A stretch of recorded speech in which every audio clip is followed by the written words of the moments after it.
الذي أرسله الله تعالى بالحق ونذيرا داعيا إلى الله بإذنه وسراجا وقمرا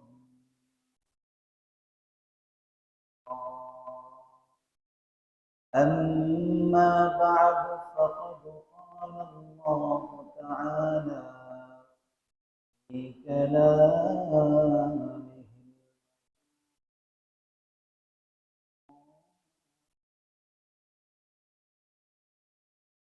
أعوذ بالله من الشيطان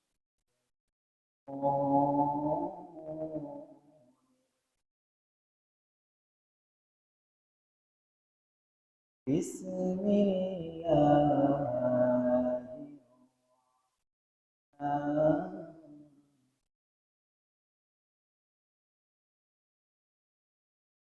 إن الله وملائكته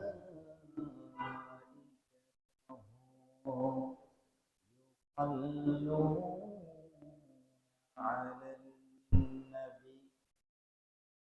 يا أيها الذين آمنوا صلوا عليه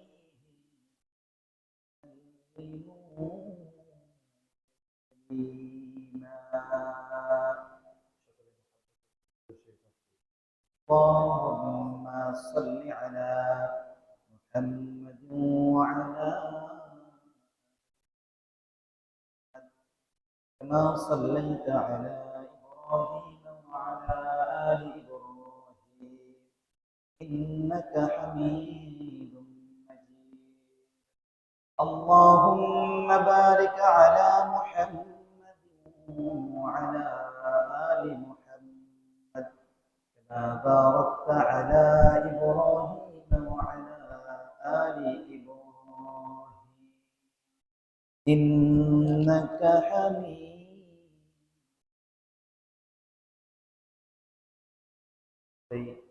মন থেকে ইস্তিগফার পাঠ করি আস্তাগফিরুল্লাহ আস্তাগফিরুল্লাহ আস্তাগফিরুল্লাহ রাব্বি মিন কুল্লি যামবিন ওয়া আতুবু ইলাইহি লা হাওলা ওয়া লা কুওয়াতা ইল্লা বিল্লাহিল আলিয়্যিল আযীম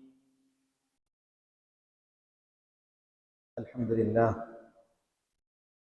معزز محترم الله فقر رب العالمين العاشقين الذاكرين المحبين المربيين عظام এলাকার সর্বস্তরের সর্বশ্রেণীর সর্ববয়সের মুসলিয়ান কিরাম আমরা সর্বপ্রথম ওই মহান রব্বুল আলামিনের দরবারে এই মহান রব্বুল আলামিন আমাদেরকে অত্যন্ত দয়া করে মায়া করে আজকের এই দিন পর্যন্ত আমাদের হায়াতকে দীর্ঘ করে সুস্থ রেখে সবল রেখে দুনিয়াবি সকল প্রকারের ঝামেলা থেকে মুক্ত করে মহান আল্লাহ রব্বুল আলামিনের মহান হুকুম জুমার দিনে জুমার নামাজ আদায়ের উদ্দেশ্যে এই পৃথিবীর বুকে আল্লাহর নিকট সবচেয়ে প্রিয় স্থান আল্লাহর ঘর মসজিদে আসার তৌফিক দান করেছেন এজন্য আমরা সকলেই সকলের অন্তরের অন্তরস্থল থেকে শুকরিয়া আদায় করি আলহামদুলিল্লাহ সকলে কেমন আছেন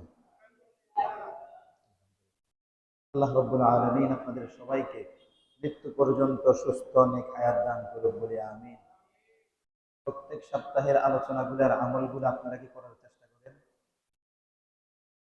আলোচনাগুলো যে করা হয় এই আলোচনা অনুযায়ী আমল করার চেষ্টা করেন কিনা আল্লাহ তাআলা আপনাদের সবাইকে নেক আমল করতে করতে আল্লাহর প্রিয় হয়ে জান্নাতি হয়ে তারপরে দুনিয়া ছাড়ার তৌফিক দান করুন বলে আমিন প্রিয় উপস্থিতি আজকে আপনাদের সঙ্গে একটা আমল শেয়ার করি আপনারা হয়তো অনেকেই জানেন যারা জানেন তারা আমল তো অবশ্যই করতেছেন এবং যারা জানে না তাদের মাঝে আমলটা প্রসার করবেন আমলের নিয়তে আল্লাহ তৌফিক দান করুন বলি আমিন আজকে কি বার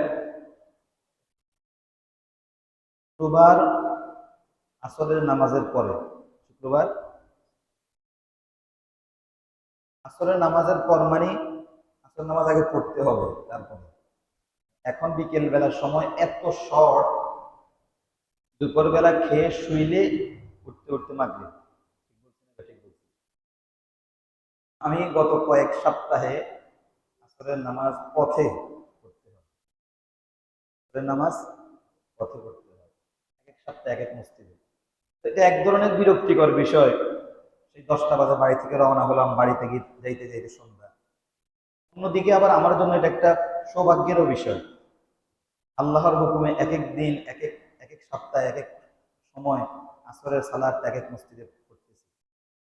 হাদিসের ভিতরে আছে, বান্দা যত জায়গায় সেজদা করবে, বান্দা যত জায়গায় তার রবকে সাজদা করবে, প্রত্যেকটা জায়গা কিয়ামতের ময়দানে আল্লাহর দরবারে ওই ব্যক্তির জন্য সুপারিশ করবে। বলেন না সুবহানাল্লাহ। কোরআনের ভিতরে আছে, ইয়াউমা ইযিন ইউহাদ্দিসু আখবারাহা। প্রত্যেকটা দিন, প্রত্যেকটা জিনিস কিয়ামতের ময়দানে আপনার যে জিনিস কাজগুলো করতেছেন, এই খবরটা, এই জিনিসের আপনার দলিল হিসাবে, প্রমাণ হিসাবে আল্লাহ তাআলা সংরক্ষণ রাখতেছেন। আমি যদি ম্যামের স্কুল জামে মসজিদে আজকে জুমার নামাজ আদায় করি, যতগুলো সাজদা দিব, যতগুলো জায়গায় দিব, প্রত্যেকটা জায়গা কিয়ামতের ময়দানে আমার সম্পর্কে আল্লাহর দরবারে সুপারিশ করবে। এজন্য দেখবেন অনেক বিচক্ষণ ব্যক্তিরা ফরজ যেই জায়গায় পড়ে, সুন্নতটা সেই জায়গা থেকে একটু নড়ে পড়ে। তার কারণ হচ্ছে, একই জায়গায় যদি আমি সুন্নত পড়লাম, ফরজও পড়লাম, আমার জায়গা হলো একটা, সুপারিশ করার জন্য, আমার পক্ষে সাক্ষী দেওয়ার জন্য। আমি যদি এক জায়গায় ফরজ পড়লাম, একটু পিছনে যদি মসজিদ ভরপুর থাকে, জায়গা নড়ার সম্ভাবনা নেই, 1 ইঞ্চি একটু বামে যান, 1 ইঞ্চি, 1 ইঞ্চি আপনার পাকে বামে নেওয়ার দ্বারা আপনার 1 ইঞ্চি আপনার কপালটাও বামে চলে গেল, সেজদাটাও 1 ইঞ্চি বামে হয়ে গেল। আমার কথা বুঝতেছেন আপনারা? তো কি হয়ে গেল, আজকে এই জুমার নামাজের 2টা জায়গা আপনার পক্ষে সাক্ষ্য হয়ে দাঁড়াবে কিয়ামতের দিন। আল্লাহ আপনি কোন গুনাহ দেখে আপনি তাকে জাহান্নামে দিচ্ছেন? আমি সাক্ষী, এই বান্দা আমার উপরে আপনাকে সাজদা করেছে। আল্লাহ তাআলা আমাদের প্রত্যেকটা সাজদাকে কবুল করে নিন, সকলে বলি আমিন। এজন্য আমি খুশিও হই যে আলহামদুলিল্লাহ, আমার অনিচ্ছা সত্ত্বে আমার রব চাইতেছে যে কিয়ামতের ময়দানে আমার বান্দা সম্পর্কে যাতে করে আমার জমিন আমার কাছে সুপারিশ করে আমার বান্দার জন্য। জন্য এক এক জুমার এক একটা আসরের সালাত এক একটা মসজিদে পড়া হয়। আলহামদুলিল্লাহ, যতগুলো বাজারের উপর দিয়ে আসি, প্রত্যেকটা বাজারে প্রায় পড়া হয়ে গেছে। এটা এক ধরনের খুশি, আলহামদুলিল্লাহ। তো যেটা বলতে চাইছিলাম যে শীতের দিন সময়টা এত সংকীর্ণ, জোহরের নামাজের পরে খেয়ে দিয়ে একটু হয়তো বিশ্রাম করছেন, উঠতে উঠতে দেখবেন আসর শেষ। তো আমি আজকে যে আমলটা বলবো সেটা হলো আসরের নামাজের পরে মানে আসরের নামাজ যেই ব্যক্তি পড়ছে তার জন্যই তো আসরের পর, যে পড়ে নাই তারপর আসরের পরে নেই। আসরের সালাত আমরা যেই জায়গায় পড়বো, ওই নামাজের স্থানে বসে একটা দরুদ আছে, ওই দরুদটা 80 বার পড়বো। কতবার? কখন পড়বো? আসরের নামাজ পড়ার পরে, আসরের পরে না। আসরের পর বলতে তো বোঝা যায় আসরের সময়, মানে আসরের নামাজের পরে। তো যে ব্যক্তি নামাজ পড়বে না সেও বলবে আমি আমলটা করব। তাহলে আমরা বিষয়টাকে এভাবে উল্লেখ করব, আসরের নামাজ পড়ার পরে। কোথায় পড়বো? নামাজের স্থানে বসে। কি পড়বো? একটা দরুদ পড়বো। কতবার পড়বো? 80 বার পড়বো। পড়লে কি ফায়দা হবে? আল্লাহর নবী বলেন, আল্লাহ রাব্বুল আলামিন এই দরুদের ওসিলায় তার বিগত 80 বছরের সকল সগীরা গুনাহ আল্লাহ তাআলা মাফ করে দিবেন। 80 বছর হয়েছে নি এখানে কারো? 80 বছর হয় নাই। চিন্তা করেন, আমি 80 বছর এখনো গুনাহই করি নাই, আল্লাহ বলেন তোমার 80 বছরের গুনাহ মাফ করে দিলেন। সুবহানাল্লাহ। তাহলে 1 নাম্বার ফজিলত হলো আমার বিগত 80 বছরের সগীরা গুনাহগুলো, যেগুলো আমার অনিচ্ছা সত্ত্বে ছোট ছোট গুনাহ হয়ে যায়। আমরা জানি না, আমাদের অনিচ্ছা সত্ত্বে, আমি চাই নাই এই গুনাহটা করতে, এর পরেও হয়ে গেছে। দোকানে চা খাইতে বসছি, দোকানদার আগ থেকে টিভি চালিয়ে রাখছে, আপনার অনিচ্ছা সত্ত্বেও আপনি তাকাইলেন, কি বলতেছে একটু শুনলেন, একটু দেখলেন, একটু মজা লাগলো, কিন্তু আপনার উদ্দেশ্য ছিল না টিভি দেখবো আমি, অনিচ্ছা সত্ত্বে কিন্তু হয়ে গেছে। ঠিক বলছি না? ঠিক বলছি। আমরাও অনেক সময় অনিচ্ছা শর্তে রাস্তায় অনেক মেয়ের দিকে একাধিকবার নজর পড়ে যায়, শয়তানের প্রলোভনে পড়ে, অথবা অনিচ্ছা শর্তে প্রাকৃতিক ভাবে, যেহেতু একজন পুরুষ আমার আকর্ষণটা হলো মেয়ের দিকে, এজন্য হয়। রাস্তাঘাটে উঠি, বিভিন্ন রকমের গালি গালাজ শুনি, বিভিন্ন রকমের কথাবার্তা বলতে হয়, মেজাজ কন্ট্রোলের বাইরে গিয়ে একটা খারাপ শব্দ মুখ থেকে বেরিয়ে যায়, ইত্যাদি ইত্যাদি। জানি না কে কত রকমের গুনাহ করেন। আমার যেগুলো কমন ওগুলা বলতেছি, আপনারা বলবেন যে এগুলো তো আমরা গুনাহের কাতারেও ধরি না। অনিচ্ছা সত্ত্বে মেজাজ গরম হলে একটা গালি দেওয়া, খারাপ শব্দ ব্যবহার করে, এটাকে তো আমরা গুনাহই মনে করি না। বলতে চাইছি যে অনিচ্ছা সত্ত্বে যে সমস্ত গুনাহগুলা হয়ে যায়, আল্লাহ রাব্বুল আলামিন এই দরুদের ওসিলায় বিগত ৮০ বছরের, বছরের ৮০ বছরের গুনাহ আল্লাহ তাআলা এক নিমিষেই মাফ করে দিবেন। ২ নম্বর ফজিলত, ৮০ বছর নফল ইবাদত করলে, ৮০ বছর নফল ইবাদত করলে যে সওয়াব হওয়ার কথা, ওই সওয়াবগুলো আল্লাহ তাআলা আমার এবং আপনার আমলনামায় লিখে দিবেন। তাহলে জুমার দিন আসরের নামাজ পড়ার পরে নামাজের স্থানে বসে একটা দুরূদ যদি ৮০ বার পাঠ করি, 2টা ফজিলতের কথা হাদিসে এসেছে। 1 নম্বরে বিগত ৮০ বছরের ছোট গুনাহগুলো মাফ হয়ে যাবে।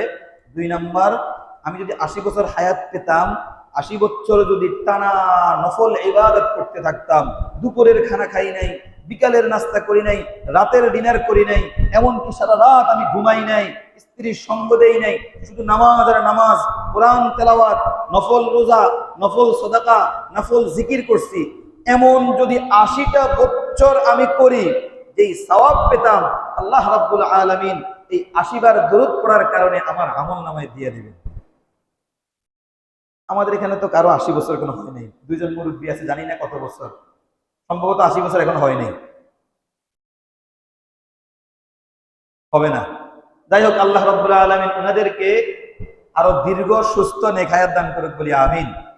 যদি আমি ধরেন আমি ৮০ বছর পাইলাম, আর এই ৮০ বছর আমি আব্দুল কাদের জিলানীর মতো আমল করছি, বাইরের পুস্তামির মতো আমল করছি, বড় পীরের মতো আমল করছি, বড় বড় দরবেশের মতো আমল করছি, ওনারা ৮০ বছর নফল ইবাদত করে যে সওয়াব পাইছে, আমি মসজিদে বসে ৮০ বার দুরূদ পড়ছি, 1 মিনিটে 10 বারও পড়া যাবে। এই দুরূদটা 10 বার অথবা 5 বার পড়া যাবে। এক কথায় 5-7-10 মিনিট লাগবে।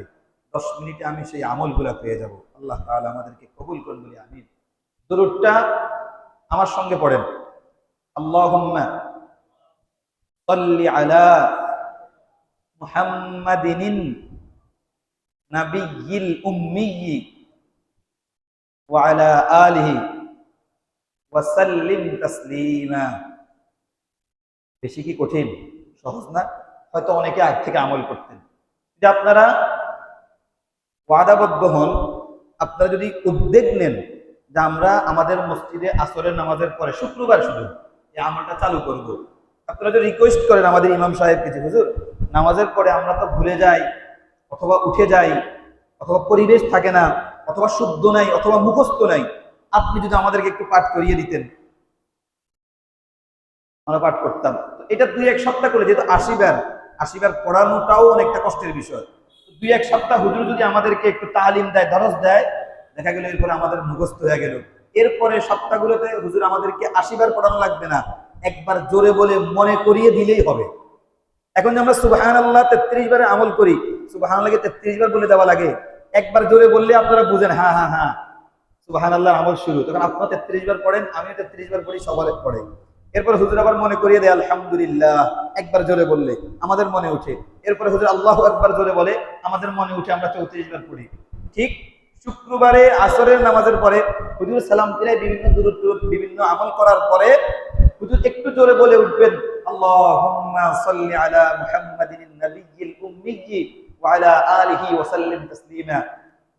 ও আচ্ছা আচ্ছা, দুরূদটা তো আমার থেকে গেল। তখন আপনি একনিষ্ঠতার সাথে বসে ৮০ বার পড়ে এরপরে আপনি আপনার মতো করে বেরিয়ে যাবেন। আল্লাহ রাব্বুল আলামিন আমাদের সবাইকে এই আমলটা কন্টিনিউ প্রত্যেক শুক্রবারে আমলটা করার তৌফিক দান করুক, সকলে বলি আমিন। এই উপস্থিতি, আজকে একটা হাদিসের উপরে আলোচনা করব। যদি হাদিসটা অর্থটা শুনে আপনাদের ভালো লাগে, যদি মনে হয় আমার জীবন পরিবর্তন করা দরকার, এই হাদিসের উপরে আমল করা দরকার, যদি মনে হয় আমল করবে। আর যদি আপনি বলেন না, যেই বিধিনিষেধগুলো এসেছে আল্লাহ নবীর পক্ষ থেকে এগুলো আমি আগ থেকেই মেনে চলতেছি, তাহলে তো আলহামদুলিল্লাহ, সুম্মা আলহামদুলিল্লাহ। তো আমরা শুনবো আমলের নিয়তে। কিসের নিয়তে? কথা বলেন, কিসের নিয়তে শুনবো? আমলের নিয়তে শুনবো। আল্লাহ তাআলা আমল করার তৌফিক দান করে, সকলে বলি আমিন। বলনে ওয়ালা এবং সুন্নে ওয়ালা, বক্তাকে এবং শ্রোতাকে উভয়কে আমল করার তৌফিক দান করুন।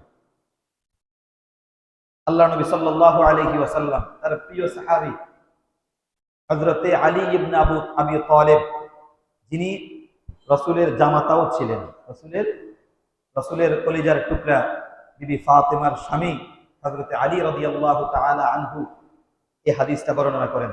তিনি বলেন, আল্লাহ নবী সাল্লাল্লাহু আলাইহি ওয়াসাল্লাম বলেছেন, ইউশিকু আলান নাসি জামান। আল্লাহ নবী সাল্লাল্লাহু আলাইহি ওয়াসাল্লাম বলেন, ইউশিকু আন ইয়াতি আলান নাসি জামান, অচিরেই আমার উম্মতের উপরে একটি জামানা, ভয়াবহ সময় আসবে। অচিরেই আমার উম্মতের উপরে একটি ভয়াবহ সময় আসবে। আল্লাহ নবী হাদিস দ্বারা বুঝাই দিচ্ছেন, ভয়াবহ জামানা বলতে কিয়ামতের পূর্ব মুহূর্তে এই চারটা আলামত দেখা যাবে। কিয়ামতের আগ মুহূর্তে আমার উম্মতের মাঝে এই চারটা আলামত দেখা যাবে। এই চারটা আলামত যদি সমাজের ভিতরে প্রকাশ পায়, তোমরা যারা নেককার, তোমরা বুঝে নিবা যে কিয়ামত অতি সন্নিকটে। কথাটা কেমন বুঝছেন? এই হাদিসের ভিতরে আল্লাহ নবী চারটা কিয়ামতের আলামত সম্পর্কে বর্ণনা করবেন। এই চারটা আলামত যদি প্রকাশ পায় আমার সমাজে, তাহলে আল্লাহ নবী বলছেন, তোমরা যারা নেককার, তোমরা সতর্ক হয়ে যাও যে কিছুদিনের ভিতরেই কিয়ামত আসতেছে। আজকে ছোট্ট একটা কিয়ামত হয়ে গেছে না? 10টা কত মিনিটে? 40, 38, 40, হ্যাঁ 38 মিনিট। আমি বাড়ি থেকে আসতেছি, আমার মাদ্রাসায় নামছি।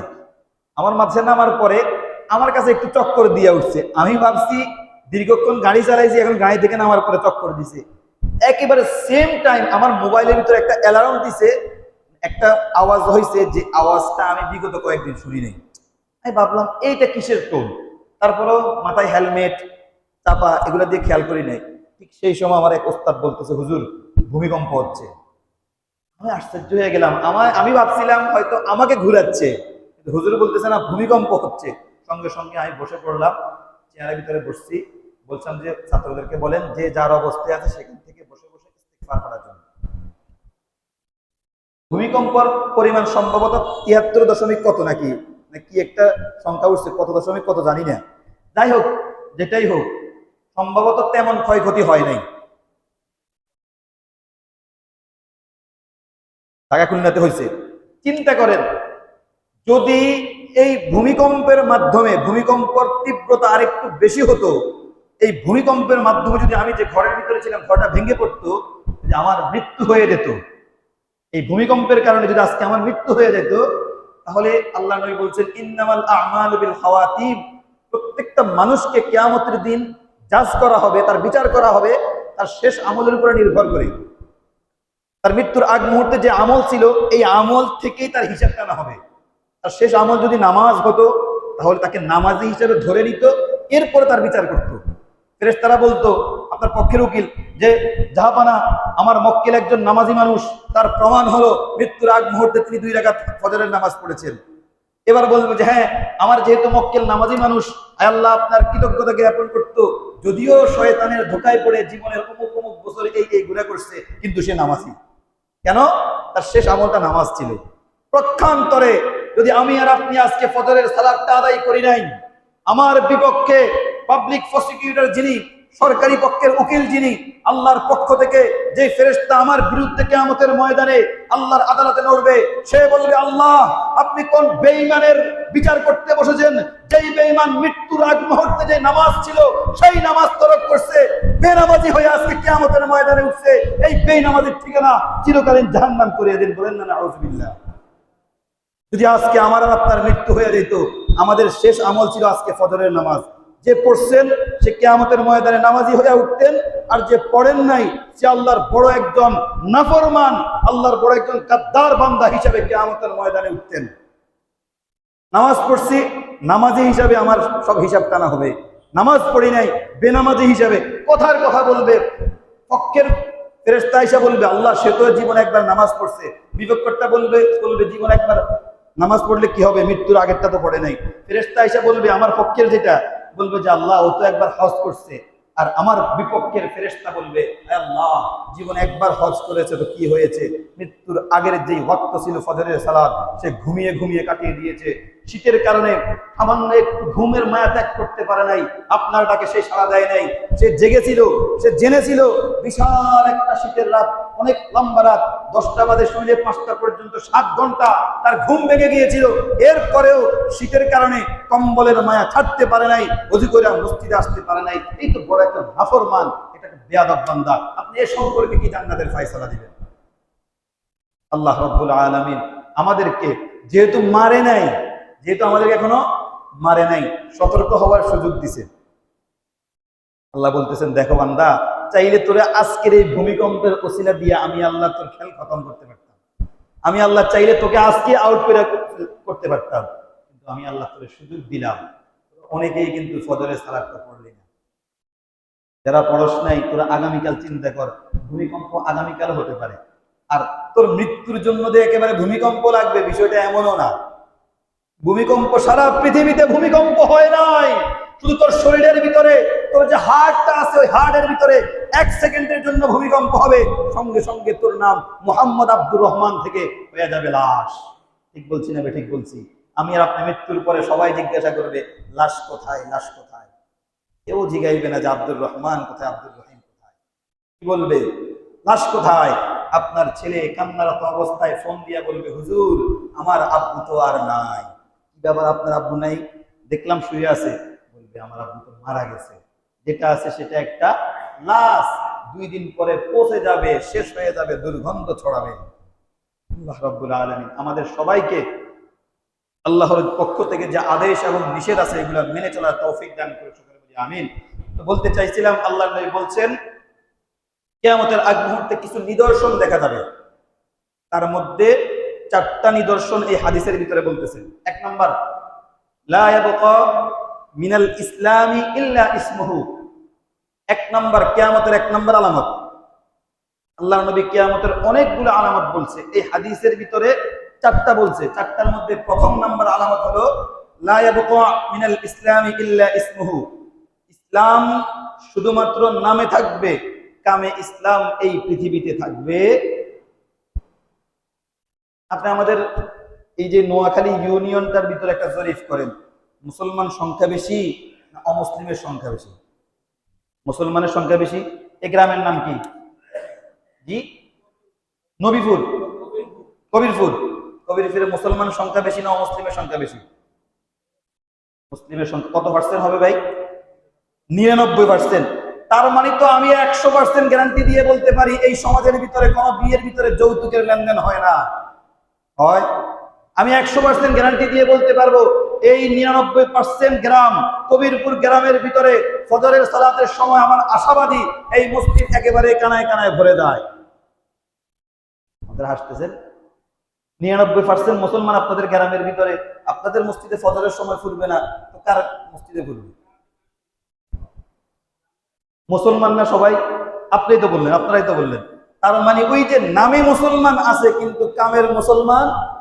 আমি কিন্তু ইমাম সাহেবকে এখন জিজ্ঞাসা করবো না যে কতজন মুসল্লি ছিল, যদি জিজ্ঞাসা করে হয়তো ইমাম সাহেব বলবে হুজুর এখন যেই কয়েকজন আছে এর চাইতে কম ছিল, বাকিরা তো সবাই মুসলমান ছিল। যদি এই সমাজের ভিতরে এই গ্রামের ভিতরে 99% মুসলমান হয় তাহলে বোঝা যায় এই সমাজে যদি কোনো মেয়ের বিয়ে হতে লাগে, কোনো ছেলের বিয়ে হতে লাগে, বিয়ের আগের রাত্রে যেটাকে আপনারা হলুদ বলেন, ওই হলুদের রাত্রে সম্ভবত মাদ্রাসা থেকে 10 জন হাফেজ এনে কোরআন খতম করানো হয়। যেহেতু এই সমাজের ভিতরে 99% মুসলমান, মুসলমানদের বিয়ে তো হবে আল্লাহর রাজি অনুযায়ী, কোরআন তেলাওয়াতের মাধ্যমে বিয়ের কার্যক্রম শুরু হবে, আল্লাহর সন্তুষ্টির মাধ্যমে বিয়ের কার্যক্রম শুরু হবে। আমি আশা করি 99% মুসলমানদের এই কবিরপুর গ্রামের ভিতরে কোনো বিয়ের রাত্রিতে এই সমাজের ভিতরে ডিজে গান আর ডিস্কো গান চলবে না। চলে? চলে? কি বলেন আপনারা? ওই 1% যে বিধর্মী আছে ওরা চালায়? কারা চালায়? এই 99% মুসলমানরাই বিয়ের দিন গান চালায়। চিন্তা করেন, আপনি আপনি আপনার ছেলের বিয়ে দিচ্ছেন, বিয়ে করাচ্ছেন, আপনার মেয়েকে বিয়ে দিচ্ছেন, আপনি আশা করেন আপনার ছেলের ঘরে যে নাতি হবে ওটা আল্লাহর বড় একজন নেককার বান্দা হোক। আপনি আশা করেন আপনার মেয়েকে যেখানে বিয়ে দিচ্ছেন সারা জীবন যাতে আল্লাহর পক্ষ থেকে আপনার মেয়ের জীবনটা সুখময় হোক, এটা আপনি আশা করেন? কোন বাবা আছেন যে আমি আমার মেয়েকে বিয়ে দিচ্ছি সারা জীবন কষ্ট করুক, এই আশা নিয়ে কেউ বিয়ে দেন? সবার মনে একটা আশা, আমার কলিজার টুকরা মেয়েটা যাতে আল্লাহর পক্ষ থেকে রহমত বরকতের মাধ্যমে স্বামীর জীবনে, স্বামীর বাড়িতে, তার বৈবাহিকের পরে তার স্বামীর বাড়িতে সুখে শান্তিতে থাকুক, এই আশা তো সবার মনে থাকে। আপনি কোন লাজ শরম, আপনার তো হায়া লজ্জা কিছুই নাই, কোন মুখে আপনি আল্লাহর কাছে শান্তি চান? বিয়ের শুরুতে আপনি আল্লাহর সাথে নাফরমানির মাধ্যমে শুরু করছেন, বিয়ের কার্যক্রম শুরু করছেন ঢোল তাবলা বাদ্য দিয়ে। কিভাবে আপনি আল্লাহর কাছে আপনি আবার শান্তি তালাশ করেন যে আল্লাহ আমার মেয়ের জীবনে শান্তি দাও? কেমনে শান্তি দিবে? আপনি আপনার মেয়ের বিবাহটা শুরু করছেন আল্লাহর নাফরমানির মধ্যে। বলছি না বেঠিক বলছি? যেই এলাকার ভিতরে, যে সমাজের ভিতরে ঢোল তবলা গান বাজনা বাজানো হয়, যদিও বাজাইছে এই বাড়ির উত্তর বাড়ির লোক, এই আওয়াজটা দক্ষিণ বাড়ি পর্যন্ত আসছে। দক্ষিণ বাড়ির মানুষ যদিও তাহাজ্জুদের সালাত আদায় করে, কিন্তু উত্তর বাড়ির ডিস্কো গানের আওয়াজের কারণে দক্ষিণ বাড়ি পর্যন্ত রহমতের ফেরেশতারা আসতে পারে না। আপনি বলবেন যে আমি দক্ষিণ বাড়ির মানুষ, আমার অন্যায় কি? আপনার অন্যায় একটাই, আপনি গুনাহ করেন নাই ঠিক আছে, কিন্তু গুনাহের কাজে বাধা দেন নাই। আপনার অন্যায় কি? গুনাহ করেন নাই ঠিক আছে, কিন্তু গুনাহের কাজে আপনি বাধা দেন নাই। এজন্য আপনার এটাই অন্যায়, যার কারণে ওই বাড়িতে ডিস্কো গান চালার কারণে যে কারণে আল্লাহর রহমত আসতে পারে নাই, আপনার বাড়িতে আওয়াজ এসেছে, এজন্য আপনার বাড়িতেও আল্লাহর রহমত এবং বরকত আসবে না। আমার কথা কি আপনারা বুঝতেছেন? তাহলে আল্লাহর নবীর হাদিস, লা ইয়াবকা মিনাল ইসলামি ইল্লা ইসমু, শেষ জামানায় শুধুমাত্র নাম থাকবে। শেষ জামানায় শুধুমাত্র নাম থাকবে, নামের ইসলাম থাকবে, কামের ইসলাম থাকবে না। নামের শুরুতে মোহাম্মদ আব্দুর রহিম, নামের শুরুতে মোহাম্মদ আব্দুর রহমান, নামের শুরুতে মোহাম্মদ আব্দুল কুদ্দুস, আব্দুল মালিক, কত সুন্দর সুন্দর নাম। মসজিদের প্রথম সারিতে উনার স্থান, মসজিদের প্রত্যেক 5 ওয়াক্ত উনাকে দেখা যায়। যদিও উনার মসজিদ জীবনটা সুন্দর, যদিও উনার মসজিদের পরিবেশটা সুন্দর, উনার বাড়িতে গিয়ে খবর দিয়ে দেখেন উনি যত বড় জামা গায়ে দিয়েছে একজন পুরুষ হিসেবে, ওর বিবির গায়ে অত বড় কাপড় নাই। ঠিক না ঠিক? ও মসজিদে আইসা বলে, বিবি সাহেবা সুন্দর করে সাজুগুজু করে নেন, আমি জুমার নামাজ পড়ে আসছি, আমি আর তুমি একসাথে গিয়ে সেন্টারে বিয়ে খেয়ে আসবো। সেন্টারে যাওয়ার সময় বড় হাদি সাহেব নামাজি মানুষ, লম্বা জুব্বা গায়ে দিয়ে নামাজ পড়ছে, যাওয়ার সময় বউরে একেবারে অর্ধ উলঙ্গ করে নিয়ে গেছে। অর্ধ উলঙ্গ বুঝেন? যার মুখ খোলা তার সব খোলা, যার মুখ খোলা, আপনারা সবাই দিকে তাকান, যার মুখ খোলা তার সব খোলা। আমার সাথে বলেন, যার মুখ খোলা তার সব খোলা। যার মুখ দেখা হয়েছে তার সব দেখা হয়েছে। বলেন, যার মুখ দেখা হয়েছে তার সব দেখা হয়েছে। বলবেন যে হুজুর এটা মানি না। মানতে হবে আপনাকে। আপনারা যতজন বিয়ে করছেন বলেন, একটা মেয়েকে দেখে আসার পরে আপনারা জিজ্ঞাসা, বউ কেমন লাগছে? খুব সুন্দর। কেমনে বুঝছেন? কি দেখে বুঝছেন? কথা কোন, কি দেখে বুঝছেন? আর কিছু দেখতে চাইছেন কেন? আপনি মুখ দেখেই বুঝে ফেলছেন। মুখটা পুরা শরীরের মূল অংশ। মূল দেখা হলো, মুখ দেখা হলো মানে পুরোটা শরীর দেখা হয়ে গেল, আর কিছুই দেখার বাকি নাই। এই যদি মাসআলাটা বিয়ের ক্ষেত্রে হয়ে থাকে, তাহলে পর্দার ক্ষেত্রে কেন এই মাসআলা হবে না? আপনি যখন কমিটি সেন্টারে আপনার স্ত্রীকে সুসজ্জায় সজ্জিত করে নিয়ে গেছেন, কমিটি সেন্টারের ভিতরে বেগানা যেই সমস্ত মানুষ আসছে, ওরা আপনার স্ত্রীর মুখ দেখছে মানে পুরো ব্যাগটা দেখছে, আর হেঁটে হেঁটে বলবে রহিম কাকার বউটা খুব চাক্কাস, খুব ফাটাফাটি। করিম চাচার বউ মাশাআল্লাহ বয়স হয়েছে, এখনো খুব স্লিম, এখনো জিরো ফিগার ধরে রাখছে, এখনো 3টা বিয়ে দেওয়া যাইব। ঠিক বলছি না? ঠিক বলছি। আপনি কত নির্লজ্জ বেহায়া একজন স্বামী, আপনার সামনে আপনার স্ত্রীকে দেখে আপনার স্ত্রীর ফিগার পর্যন্ত মেপে ফেলতেছে এলাকার দুষ্ট পোলাপাইন।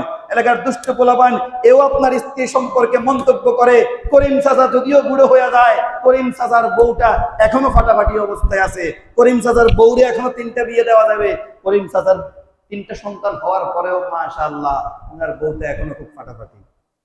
ঠিক বলছি না? ঠিক বলছি। আপনি তো একজন নির্লজ্জ বেহায়া। আপনার কাছে একটা মেয়ের কোনো নিরাপত্তা নাই, কোনো সিকিউরিটি নেই আপনার কাছে। শুধুমাত্র 3 বেলা 3টা ভাত খাওয়ানো আর 2টা ড্রেস কিনে দেওয়ার নাম স্বামী নয়। আপনি তার ইজ্জত রক্ষা করার দায়িত্ব আপনি নিয়ে নিয়েছেন। যেদিন ইমাম সাহেব আপনাকে জিজ্ঞাসা করছে, বলো বাবা কবুল, আপনি কবুল বলেছেন মানে এই মেয়ের খাওয়া দাওয়া ভরণ পোষণ নিরাপত্তা, এই মেয়ের পর্দার ভার সব দায়িত্ব আপনি নিজের কাঁধের উপরে নিয়ে নিয়েছেন।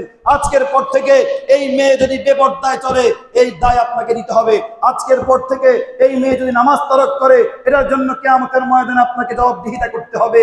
শুধুমাত্র কবুল বলা মানে তাকে খাওয়ানো আর জামা দেওয়া নয়, তাকে ইসলামের ভিতরে রাখা এটা আপনার দায়িত্ব। আপনি রাখতে পারেন নাই, আপনি পরিপূর্ণ যোগ্য স্বামীর পরিচয় দিতে পারেন নাই। আপনি নির্লজ্জ স্বামী। আপনার বউকে দেখে এলাকার পোলাপাইন মজা নেয়। আপনি কেমন স্বামী চিন্তা করে দেখেন, আপনি কেমন বাবা চিন্তা করে দেখেন। আপনার মেয়েকে সুন্দর সাজে সাজাইয়া স্কুল ভার্সিটিতে পাঠিয়ে দিচ্ছেন, পোলাপাইন দেখে দেখে মজা নেয়, চোখ টিপ দেয়, ইফটিজিং করে। আবার আপনি প্রতিবাদ করেন অমুক এলাকার পোলাপাইন ভালো না, রাস্তায় মেয়েদেরকে ইফটিজিং করে। কেমনে বুঝলো আপনার মেয়েটাতে সুন্দর? আমি মনে করি এখনো বাংলাদেশের কোন পোলাপাইনের রুচি এত খারাপ হয়ে যায় না যে অসুন্দর মেয়েকে দেখলে ইফটিজিং করবে। তা আপনার মেয়ে যে সুন্দর কিংবা অসুন্দর এটা দেখতে দিছেন কেন? আপনি এটা দেখতে দিলেন কেন? আপনি আপনার মা বৃদ্ধ মানুষ, নিঃশ্বাস ফলাইতে পারে না, 70 বছর 80 বয়স, তার দিকে কেউ তাকাবে না। ওই বৃদ্ধা মহিলা নিঃশ্বাস ফলাইতে পারে না, তারে মেকআপ পেছান, ওড়না পেছান, বোরকা পেছান, পেছান নিঃশ্বাস ফলাইতে পারতেছে না। আর একই গাড়ির ভিতরে আপনার 17 বছরের যুবতী মেয়েটাকে খোলামেলা নিয়ে যাচ্ছেন। আপনার যুক্তি কি? 70 বছর আপনার মায়ের বয়স, তার দিকে কেউ তাকাবে না, তাকে বোরকা পরাইছেন, ওড়না পরাইছেন, নেকাব পরাইছেন, এরপরও আবার জামা কাপড় টেনে দেন আপনার মাকে যাতে কেউ না দেখে। কিন্তু এই মার দিকে তো কেউ তাকাবে না। 70 বছর বৃদ্ধার দিকে তাকাইতে হলে 90 বছরের বৃদ্ধ লোক আসতে হবে। ঠিক বলছি না? ঠিক বলছি। কিন্তু আপনার 17 বছরের মেয়েটাকে সুন্দর সুনু পাউডার লাগাইয়া মাথার উপরে একটা ওড়নাও নাই নিয়ে যাচ্ছেন। এটা কেমন হলো জানেন? আপনারা দেখবেন আমাদের সমাজে মিষ্টি দোকানে মিষ্টি একেবারে খোলামেলা থাকে। ঠিক বলছি না? ঠিক বলছি। মিষ্টিতে মশা মাছি বসে না। আর আলকাতরার দোকানে গিয়ে দেখবেন আলকাতরায় জীবনেও কখনো মশা মাছি বসবে না। এর পরেও আলকাতরার যে জামটা আছে ওটার ভিতরে একটা সিলগালা করা থাকে। যতই নাড়াচাড়া কারণ এক ফোঁটা আলকাতরা আপনি বের করতে পারবেন না। চতুর্পাশ থেকে এটাকে টিন দিয়ে আবদ্ধ করে রাখছে। যদিও আলকাতরা কেউ চুরি করবে না, আলকাতরার উপরে একটা মশা বসবে না। আলকাতরা চিনেন নি? মাইডাতেন আলকাতরার উপরে কোনো মশা মাছি বসবে না। এরপরও তার এত নিরাপত্তা। কিন্তু মিষ্টির উপরে মানুষের বদনজর আসবে। চোরে পাইলে একটা চুরি করে খাইবে, মশা পাইলে একটু সুযোগ পাইলে বসবে, মাছি বসবে, যেই পাইতে একটা নিয়ে দৌড় দিবে। এরপরও মিষ্টি জিলাপিকে আমাদের সমাজের রাস্তায় রাস্তায় দোকানে দোকানে সামনে রাখা হয় উলঙ্গ করে। ঠিক বলছি না? ঠিক বলছি। যদিও বিবেকের দিক থেকে লক্ষ্য করলে জিনিসটা বেমানান দেখায়, কিন্তু ব্যবসার দিক থেকে তাকাইলে জিনিসটা একেবারে 100% সঠিক। কারণ আপনার এই মিষ্টিটা হোটেলের একেবারে সামনে রেখে মানুষদেরকে লোভ দেখায়, আসো একেবারে ক্ষীরের মিষ্টি, আসো একেবারে চানার মিষ্টি আমার দোকানে আছে, খাইতে আসো। তখন এই লোভে পড়া অনেকগুলা কাস্টমার আসে খাইতে বসে, তার বিক্রি হয়, ব্যবসা ভালো হয়। ঠিক তদ্রুপ আপনারা যারা আপনাদের 17 বছর 18 বছরের যুবতী কন্যাকে রাস্তায় মিষ্টির মতন এভাবে উপস্থাপনা করান, আপনাদের অন্তরের ভিতরে কি ওই ব্যবসায়ীর মতো এটা নিয়ত নাকি যে আসো ও এলাকার যুবকেরা দেখো কত সুন্দর মিষ্টি আমি সাজিয়ে রেখেছি, যে যার মতো করে পাও লুটে পুটে খেয়ে নাও? এই উদ্দেশ্য কি কারো আছে? একেই তো বোঝা যায়। আল্লাহ তাআলা সবাইকে হেফাজত করুন বলি আমিন। একটা মেয়ে বেপর্দা চলার কারণে যে গুনাহ হবে কিয়ামতের ময়দানে তার বাবাকেও, হাদি সাহেব, নামাজি, মুসল্লি, ফরেজগার, মুত্তাকি, দাড়িওয়ালা, টুপিওয়ালা, পাগড়িওয়ালা, তাসবিহওয়ালা বাবাকে ওই মেয়ের বেপর্দার কারণে আল্লাহর কাঠগড়ায় দাঁড়িয়ে জবাবদিহিতা করতে হবে। আমার কথা বুঝছেন? কথা ক্লিয়ার হয়েছে? শুধুমাত্র নামে মুসলমান হলে হবে না, কামেও মুসলমান হতে হবে। 1 নম্বর কিয়ামতের আলামত, লা ইয়াবকা মিনাল ইসলামি ইল্লা ইসমু। আল্লাহর নবী বলেন যে সমাজের ভিতরে শুধুমাত্র নামের মুসলমান পাওয়া যাবে, কিন্তু কামের মুসলমান পাওয়া যাবে। দেখার কথা, নবীর কথা। 2 নম্বর, ক্বালান নবী সাল্লাল্লাহু আলাইহি ওয়াসাল্লাম লা ইয়াবকা মিনাল ইসলামি ইল্লা ইসমুহু।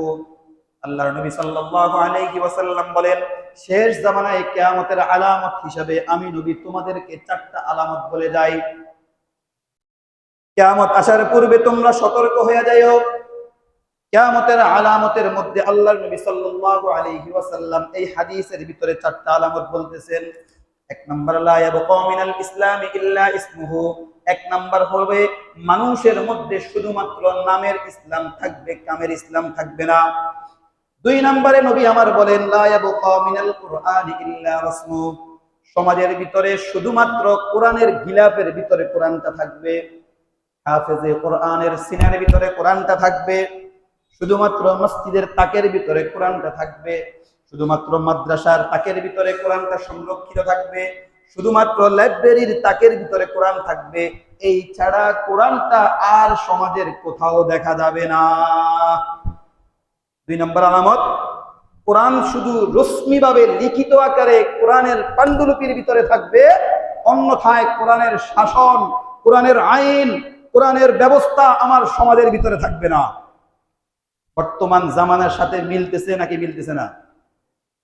কোরআন ঠিকই এই মসজিদে অন্তত না হলে এখন খুঁজে নিলে 10-15টা কোরআন পাবেন। এই মসজিদের ভিতরে হাফেজ খুঁজলে এখন 2-3টা হাফেজ পাবেন। আলহামদুলিল্লাহ, সুম্মা আলহামদুলিল্লাহ, আমি কোরআন মুখস্থ করার সেই সুযোগ আমার হয়েছে। আল্লাহ তাআলা আমাকে তৌফিক দিয়েছেন, আলহামদুলিল্লাহ। আমাদের মুয়াজ্জিন সাহেব হুজুর হাফেজ, আমার সামনে আমার এক ক্লাসমেট, আমার বন্ধু আছেন, উনিও হাফেজ। আপনাদের চেয়ারম্যান সাহেব মাওলানা ইয়াসিন আরাফাত সাহেবের ভাগ্নি জামাই, উনিও হাফেজ। তো আমরা 3 জন হাফেজ এই মসজিদের ভিতরে আছি। 100-150 জন মানুষের ভিতরে 3 জন আমরা হাফেজ। বুঝে আল্লাহ নবী বলছেন, জি আমাদের ইমাম সাহেব হুজুর হাফেজ, মাশাআল্লাহ, আলহামদুলিল্লাহ। 4 জন হাফেজ সাহেব, এই কয়জন মানুষের ভিতরে রশ্মিভাবে কোরআন আছে, লিখিত আছে। আপনি আমাকে জিজ্ঞাসা করলে 30 পারা যে কোনো অংশ থেকে আমি তিলাওয়াত করতে পারবো, কিন্তু ওই আয়াতের অর্থ, ওই আয়াতের হুকুম, ওই আয়াতের বিধান, ওই আয়াতের নিষেধ আদেশ আমি বাস্তবায়ন করতে পারবো না। না পেরেছি আমার শরীরে, না পেরেছি আমার পরিবারে, না পেরেছি আমার সমাজে, না পেরেছি আমার ইউনিয়নে, না পেরেছি আমার থানায়, না পেরেছি আমার জেলায়, না পেরেছি আমার বিভাগে। আমি পারি নাই আমার দেশের কোন জায়গায় কোরআনের বিধান আমি বাস্তবায়ন করতে পারি নাই। ঠিক না ভাই? ঠিক, কেউ পারে নাই। আরে আমি তো একজন সাধারণ মানুষ, আমি পারি নাই। যিনি মেম্বার তিনিও তো পারতেছে না, যিনি চেয়ারম্যান তিনিও পারতেছে না, যিনি এমপি তিনিও পারতেছে না, যিনি মন্ত্রী তিনিও পারতেছে না, এমনকি যিনি প্রাইম মিনিস্টার, বাংলাদেশের সর্বোচ্চ ক্ষমতার অধিকারী প্রেসিডেন্ট, তিনিও করতেছে না। ঠিক না ভাই? ঠিক কথা বোঝেন নাই? আল্লাহ নবী বলছেন কোরআন কোথায় থাকবে? রশ্মিভাবে কলবে থাকবে হাফেজদের, রশ্মিভাবে বই আকারে থাকবে, কিন্তু কোরআনের শাসন সমাজের ভিতরে দেখা যাবে। আচ্ছা, শুধুমাত্র কোরআন কি তেলাওয়াত করার জন্যই আল্লাহ তাআলা নাজিল করছেন?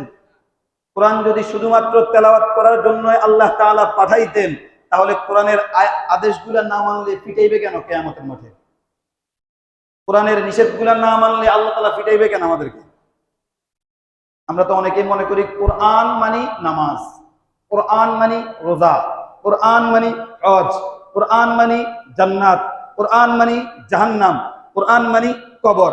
ব্যাস হুজুর, আপনি শুধুমাত্র কোরআন হাদিসের আলোচনা করেন, কোরআন হাদিসের আলোচনা মানি জান্নাত, জাহান্নাম, নামাজ, রোজা, হজ, যাকাত, কবর, বাস।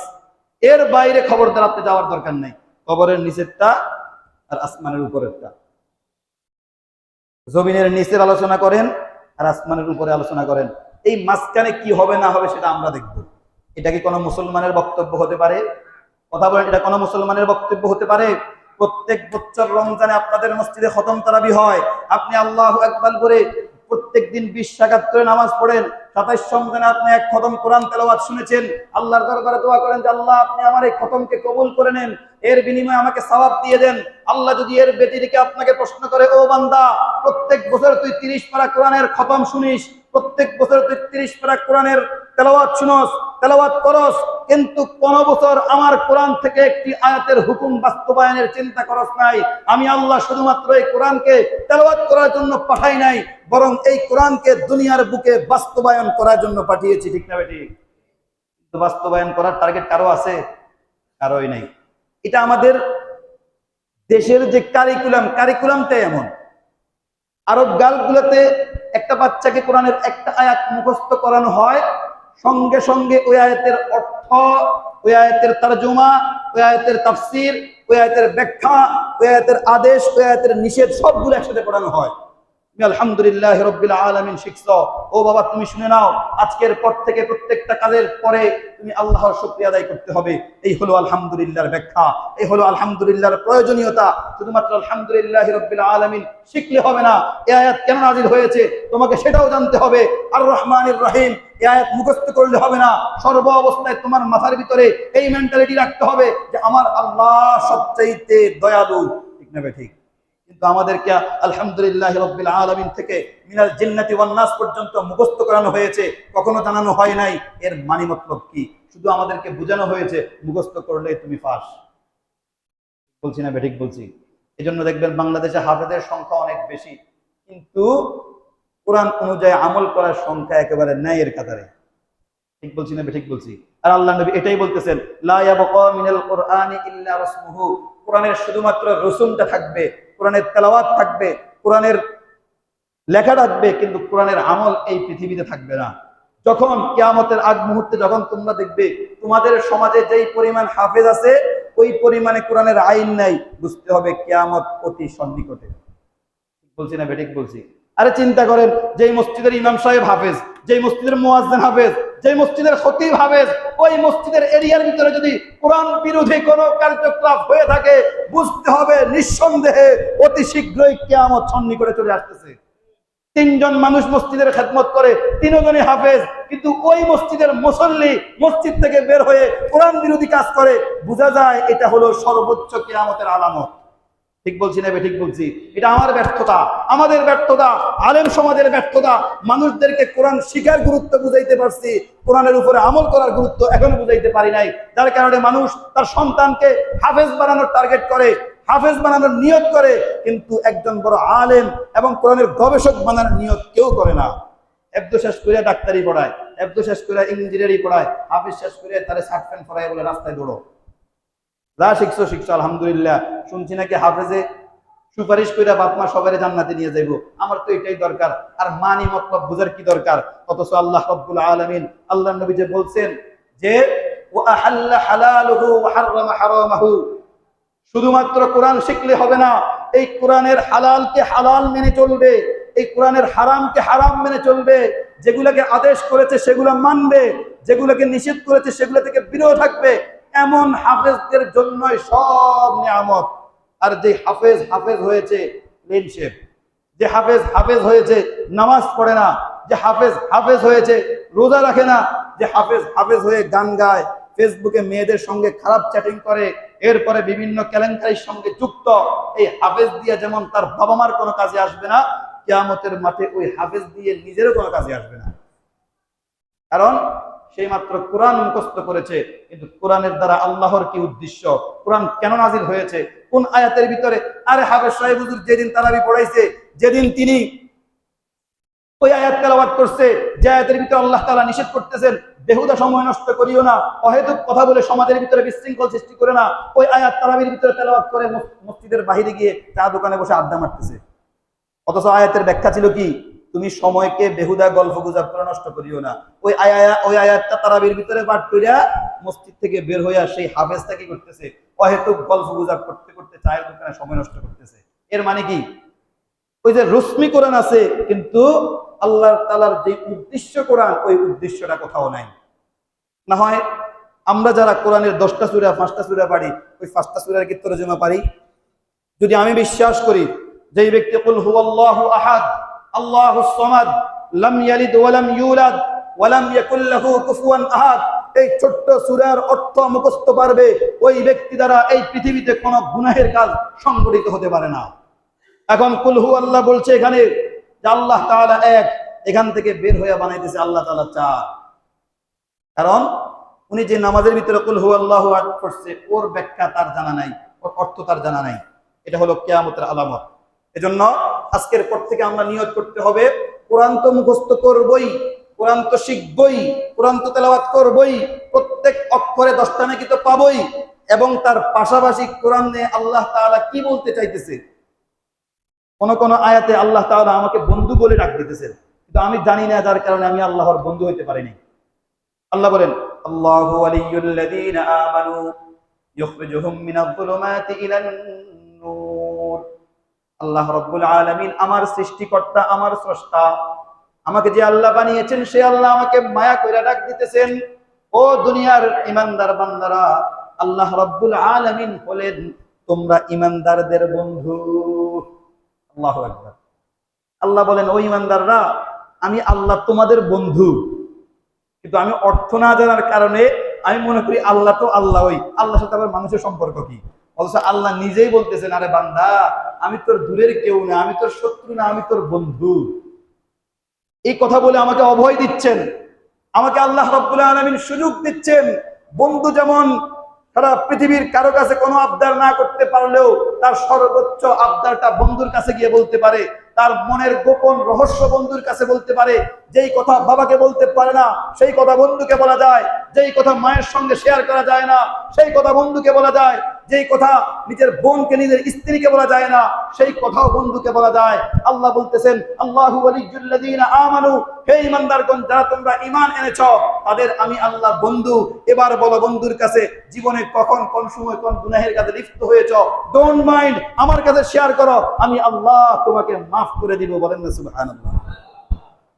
যে গুনাহের কথা আপনি আপনার মাকে বলতে পারবেন না, যে গুনাহের কথা আপনি আপনার বাবাকে বলতে পারবেন না, যে গুনাহের কথা আপনি আপনার জীবনের কাউকে বলতে পারবেন না, সেই গুনাহের কথা আল্লাহকে বন্ধু মেনে ডোন্ট মাইন্ড একেবারে ফ্রিলি আল্লাহর সঙ্গে শেয়ার করেন যে আল্লাহ, আপনি তো যৌবন দিয়েছিলেন, আপনি তো শয়তানটাকে বানিয়েছিলেন, আপনি তো শয়তানকে সেই শক্তি দিয়েছেন আমাকে ধোঁকা দেওয়ার জন্য।